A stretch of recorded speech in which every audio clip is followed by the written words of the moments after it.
Nama saya Aris Febrianto, saya selaku Kepala Desa Wajak Lor. Di sini saya mau menjelaskan kalau Desa Wajak Lor itu berbatasan dengan Desa Kepuh yang sebelah utara dan yang sebelah selatan itu Desa Wajak Kidul. Di mana mayoritas di Desa Wajak Lor itu adalah petani ikan hias. Hampir dari sekitar 3.000 jumlah penduduk 3.500 yang itu terdiri dari 1.000 kakak, di mana dari 1.000 itu sekitar 600 kakak itu mayoritas adalah pedagang ikan hias. Selain itu di Wajak Lor juga ada kerajinan kurungan dan jual jamu gendong. Kalau sekarang sudah tidak jamu gendong, ibaratnya yang jualan itu pakai sepeda atau sepeda motor gitu. Itu pun nanti ada wilayahnya masing-masing. Kalau di daerah dusun Bayanan itu rata-rata ikan hias semua. Dan di dusun Karanggayam ada sebagian yang memelihara ikan hias. Untuk daerah Karanggayam yang paling utara itu nanti di jamu gendong.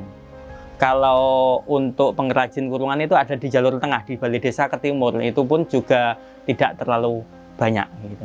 Desa ini sekitar tahun 80-an kayaknya sudah mulai ikan hias. Soalnya pada awal tahun 85 itu bapak saya sudah merambah di dunia ikan hias, di mana ikan hias itu menjadi prioritas di Desa Wajak Lor ini karena dalam segi ekonomi lebih bisa mendapatkan hasil yang lebih daripada jenis usaha yang lain. Ikan hias di sini adalah mayoritas ikan hias Mas Koki ya. Dia hampir seluruh warga itu yang dipelihara ikan hias jenis Mas Koki. Kalau untuk jenis yang lain itu kurang begitu dikembangkan karena di sini ini yang paling cocok adalah ikan hias Mas Koki gitu. Kalau jenis ikan hias itu yang mayoritas adalah jenis oranda sama rancu.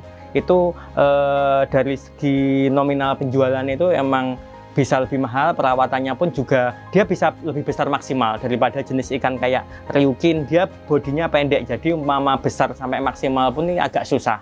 Kalau jenis oranda sama rancu seperti yang saya unjukkan di sini nih, ini emang bisa sampai size-nya itu 20 cm. Dia hampir mirip dengan kualitas ekspor lah ibaratnya gitu. Kayak yang jenis di Thailand.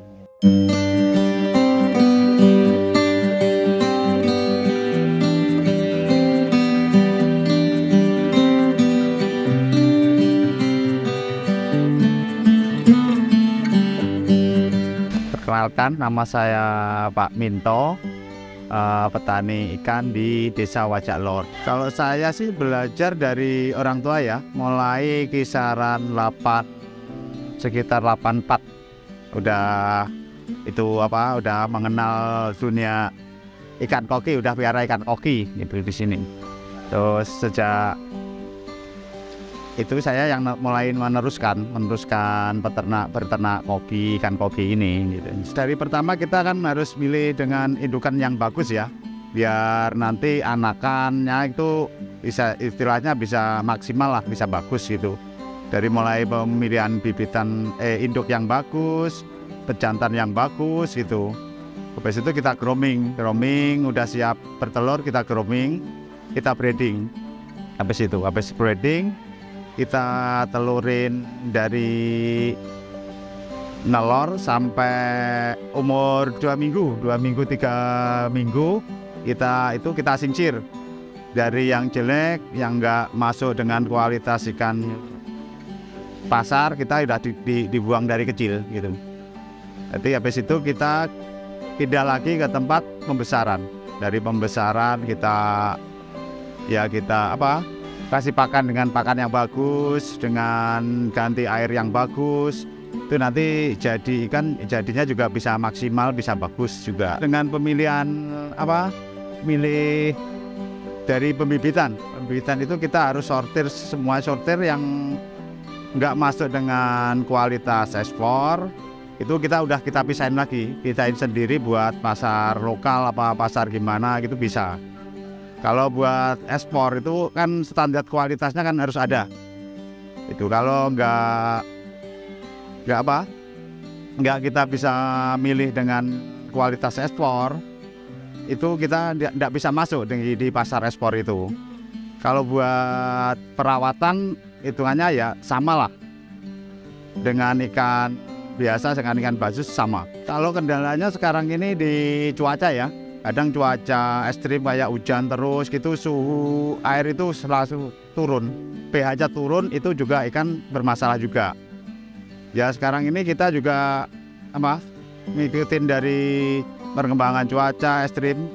Begitu hujan, musim hujan, kita harus sering-sering ganti air. Ganti air itu biar air pH-nya nggak turun, nggak apa gitu. Kalau di daerah sini ya, ini terutama di fasilitas.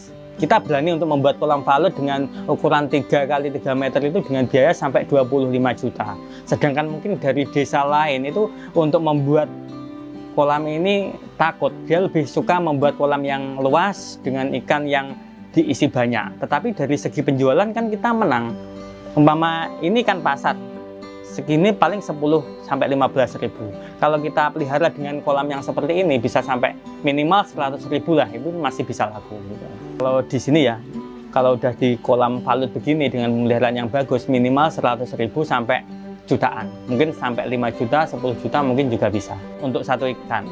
Kalau untuk perkembangbiakan, warga insya Allah sudah mumpuni tanpa ada sosialisasi dari desa. Mungkin dari sosialisasi pemerintahan pun mungkin lebih pandai petani di Wajak Lor ini. Soalnya mereka mau mencoba dari spesies ini, umpama disilang dengan ini siapa itu satu jenis ikan oranda itu kan bisa disilang dengan jenis oranda yang lain. Untuk menghasilkan yang bagus itu mungkin petani di desa Wajak Lor ini lebih pengalaman gitu daripada dinas perikanan sendiri.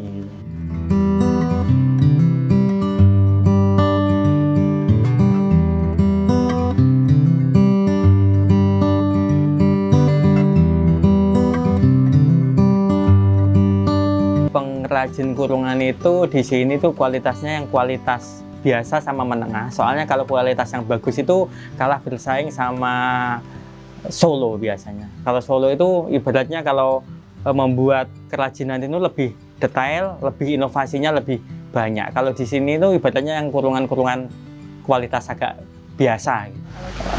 Kalau jamu tradisional di sini itu pembuatannya itu industri rumahan ya. Dia cuman mengandalkan dari kayak kunir asem, beras kencur, kayak mungkin ada temulawak juga gitu. Itu ibaratnya cenderung ke produksi rumahan dan hasilnya itu langsung dijual sendiri oleh warga itu yang membuat itu. Tidak dipasarkan dititipkan ke tempat siapa gitu jarang. Paling dia mau jual ke pasar gitu, pasar desa gitu.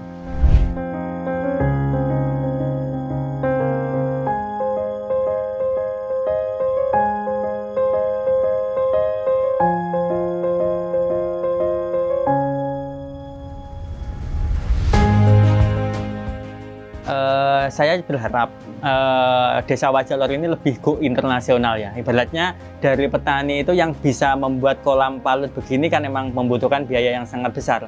Tetapi kalau dengan perkembangan zaman, petani desa Wajak Lor ini bisa membuat kolam seperti ini, daya ekspor itu yang dikeluarkan untuk ke luar negeri itu bisa lebih maksimal. Kalau untuk saat ini kan sebatas cuman beberapa petani saja yang bisa menembus ke pasar internasional. Tetapi dengan kolam yang valut yang bisa untuk menghasilkan ikan yang kualitas yang maksimal, nanti seluruh petani desa Wajak Lor ini dapat berkembang untuk ke internasional gitu. Dan semoga nanti dengan dibukanya bandara di Kediri untuk ekspor itu bisa dipermudah. Itu yang saya harapkan.